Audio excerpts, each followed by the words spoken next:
highly anticipated. This week, it's weapons, baby. We were there. We both saw it. And well, you were there. Amanda, I was at my own house with my fat ass on my couch. Amanda likes to ride in a ship on of illegality, you pirates, of illegal streaming. Basically. I went to the theater. I'm the pirate king. I had a lovely time at the theater. Now, I'm gonna say, possible controversial opinion here. I think I had higher expectations, maybe. I thought it was going to be much scarier. I thought it was going to, I don't know what I thought. Oh, I don't think it was going to be scary, but watching it, I definitely see why Jordan Peele fired his team, and I think he would have actually made this better. But I at least could see and it's such a simple concept, but I feel like the elevator pitch for this is like a real no-brainer. Right? And what was I forgot now, I'm dumb. What was the other movie this person did before? Barbarian, which is on Disney Plus. I might watch it tonight, do you think it'll be too scary for me? No, I think it's I liked it because maybe that's my problem. I went in thinking this was going to be Barbarian, and now I'm not saying Barbarian was perfect, but in my mind, Barbarian surprised me. I was like, oh, there's a part in Barbarian where I genuinely was like, oh wow. When I first, not wow, but I was like, wait, huh? What? Oh, okay. Oh, yeah. And this, I know the plot of it at least. And maybe because I've seen way too many movies, but I kind of was like, oh yeah, his aunt is obviously I could tell from the beginning, the one kid that stays in it, guys, mind you, spoiler alert, hit subscribe, all that spoilers. Stuff. Full spoilers here, but the one, so actually here, let me give an overview. Weapons is a new movie, and the premise here is that this group of kids that all are in the same classroom at a school in a smaller town, except for one, they all leave their homes at 2:17 a.m. on the same time, the same night, and basically it's what happens after that is the movie. It follows from the perspective of the teacher. I love that. It was very Pulp Fiction-y, I thought, in that way. And I loved that. And I think you're looking at different narratives and then they cross over into each other's storylines. I always love that. See, I think if I maybe went into it looking at it more of a thrill as more of a thriller. Okay, yeah. I didn't find it, maybe I watched too many horror movies, but I didn't find it like that. Maybe I'm crazy. I mean, there were parts where people's faces, the guy was beating his head onto his. Oh, that was crazy. I was saying to John, because I watched this from a pirated HD cam, the quality was so bad that a lot of the horrific images were kind of hard to see. But that part was pretty rough. Well, I looked away eventually because I don't want to watch a guy just repeatedly beat his face. But to me, is that horror? I feel like this is it has the same kind of vibe as Signs, which I love Signs. Okay. I can see it's Shyamalan-esque. It started to also give me Long Legs vibes, remember from last year? Yeah, I thought that was not a good, that movie was related. I liked this much better than Long Legs. I especially really loved the character design of Aunt, what was her name? Gladys? Linda? Yeah, something like that. Okay, Aunt Gladys. Is it Gladys? I think it is Gladys. Amy Madigan. Both of us was she didn't have no right to even go that character-y with it. She didn't need to do that. And what a great character. I want her to get nominated for stuff.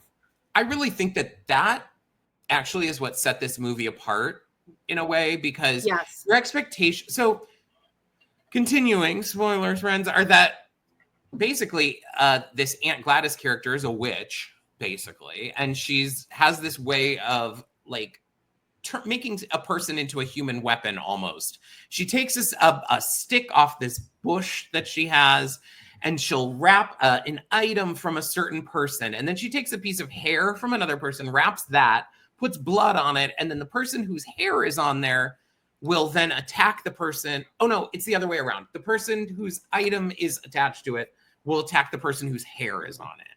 So they use that throughout. Now, the typical character design of this character would be like just old, dark, like raggedy clothes. She'd be like very much just not what she is in this movie. And in this, she's like bright colored tracksuits, crazy it's like redhead wig. Tammy Faye, micro bangs, Tammy Faye-esque, and just like you know this woman, like you've seen this woman out. She's very charming, kind of quirky, but like, and she doesn't show up until what, like 3/4 of the way through the movie, I think. They kind of like show her a couple of times, and I do like how quickly they showed her, because there's like one of the first moments you see her like in the woods for like a second, and she's like waving at someone, and then she almost looks like a creepy clown. You're like, what the fuck? And in fact, the first way they even introduce her is that her makeup is on the kid, like in a dream. One of the kids has like red lipstick on, and like the dream sequences. Is that right? You know who she looks like? She looks like, do you remember like last month when Kathy Griffin was walking around in the wind with no makeup on? That. And when I saw that immediately reminded me of that TikTok video of that guy walking up on those two women, and he's like dressed like a clown, and and the one woman screamed. One of my favorite videos of all time. But those three things are the same face. I found out more about that guy walking up on those women. That was his house. No, he was going to pick up a tea set that he bought on Craigslist from that house. And who were those people? They like lived there, but it was like somebody else that lived in the house like put this on Craigslist and obviously didn't tell anyone. I have somebody. My mom does that shit all the time. She's always waiting for someone to pick up something from Facebook Marketplace. Always. I really liked Weapons. I would actually watch it again. I liked that they followed the different characters. I thought it was pretty good. Like, there was this thing that Jordan Peele had the opportunity to. There was a bidding war. And his team lost the bidding war, and then allegedly he fired all of them because of it. And I do think he probably would have made this better, because there were moments where I don't know that a lot of what people are talking about is that this is an allegory for like school shootings. And now I could see that. And there is a very, very obvious moment where like there's a house that like the dad is about, this dad played by what's his name, who I was surprised he was in it. That one guy, Brolin. Oh yeah, it was supposed to be Pedro Pascal, and then it kept getting pushed back or something. There was like a strike maybe, but then that would have actually made more sense, because I thought he seemed kind of old to be playing the kid of like an 8-year-old. Pedro Pascal, I think, needs to take a break for a second, because he's starting to be a little saturated. Unfortunately, he's a person that I kind of don't care. Like, he doesn't come off as annoying to me, at least. But Jonathan Bailey too. Okay, but anyway. So, there's a moment where they show like a machine gun swirling over the top of the house, like a giant machine gun, and I'm like, oh, is this that's what this is about?